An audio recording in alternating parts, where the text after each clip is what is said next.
Beautiful people. So, nandito ngayon kami sa Sampaguita. Oh, Sampaguita na ano?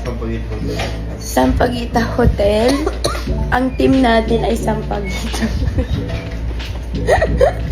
Okay, so, nandito si Brian. Siya ay isang pilingerong amo. Napatabi-tabi naman na. Oh my God. Hi, MJ. Hi. Uy. Aray! Hi, to. Hi.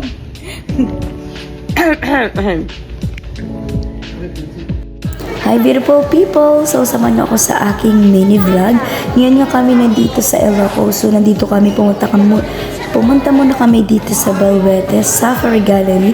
Kung makikita nyo, napakaraming hayop na naka-display dito. Ito ay mga nahuli sa ibang bansa ni Javit Singson.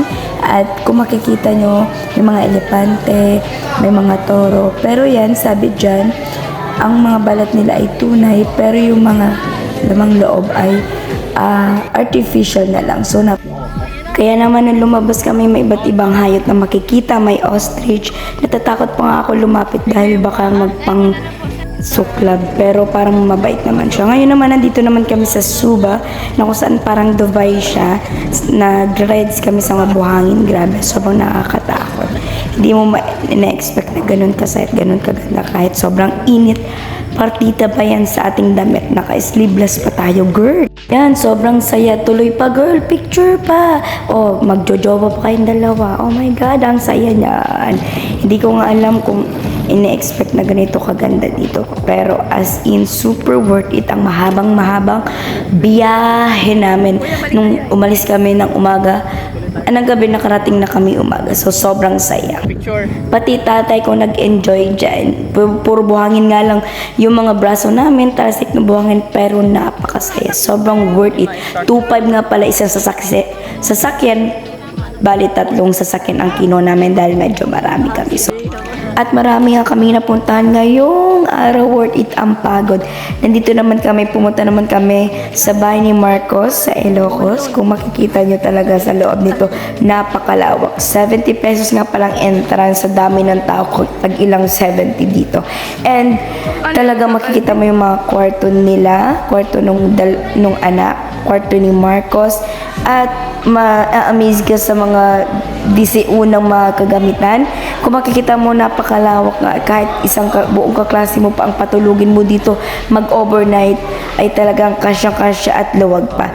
Ito ngayon makikita natin sa labas, sa harap ng bahay nila. Talagang kapag magkakape ka dito ay napaka-relaxing ng itsura at ng hangin, napaka-fresh.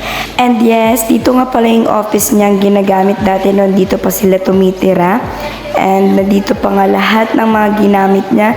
Yung picture niya nung bata pa, yung picture niya nung asawa niya at nung mga anak niya. Makikita mong kompleto pa talaga at talagang dinarayo. Ngayon naman, nasa windmill kami. Yay! Sobrang ganda at sobrang lakas ng hangin. At ngayon, nasa tabing dagat kami. Baliwala, alam mo, baliwala talaga ang init kapag nag-enjoy ka. Kahit ang suot mo ay sleeveless at nakapalda, wala kang pakailan sa magiging kulay mo. Basta makikita mo yung magandang tanawin at napaka-relaxing. Worth it ang biyahe nga, ika nga. At makikita mo sobrang saya at sobrang linis ng kapaligiran dito. May entrance fee nga pala kapag pupunta dito, pero worth it din ang 100 pesos mo dahil napakaganda ng tanawin dito sa loob.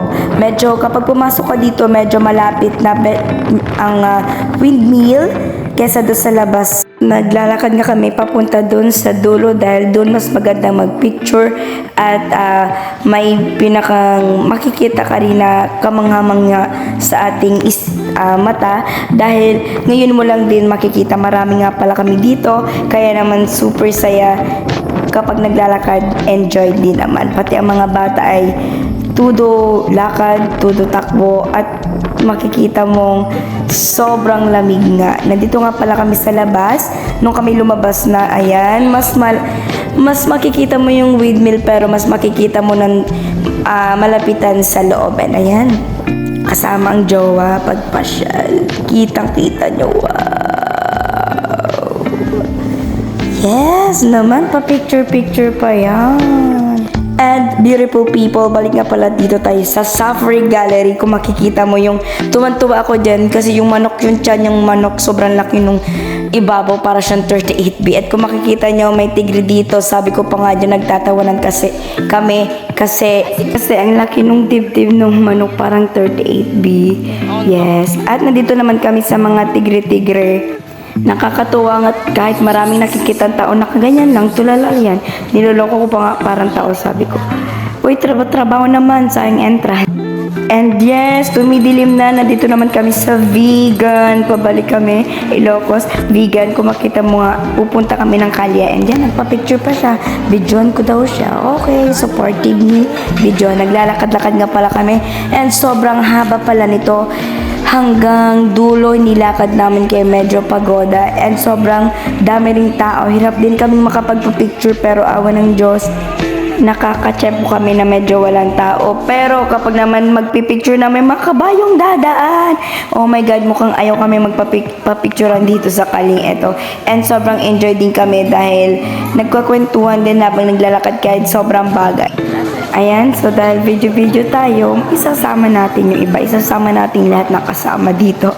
Kailangan hindi lang ako nag-enjoy lakad-lakad and then back. Syempre minsan kailangan nyo magsabay ding dalawa para naman ma-moment nyo yung lugar at place na ngayon nyo lang din napuntahan. Bago nga pala kami pumunta sa vegan, ay nanood kami ng dance fountain. Pumunta sa Kalye, nanood muna kami ng ilang oras ng dance fountain at talaga namang nakakamanga at napakaganda, ma-enjoy mo din. Sobrang dami din nanood dito. Kaya naman vinidyo ko ito. And yes, sana na naggandahan kayo dito dahil super ganda. First time ko rin makanood dito. Kaya excited! Yes, feeling ko dito ko muna tatapusin yung video dahil mahaba na to, baka hindi nyo napanoorin. So, see you on my next mini vlog. Baka sa Atok na yon, Baguio, and Burnham Park. See you guys! Please support me.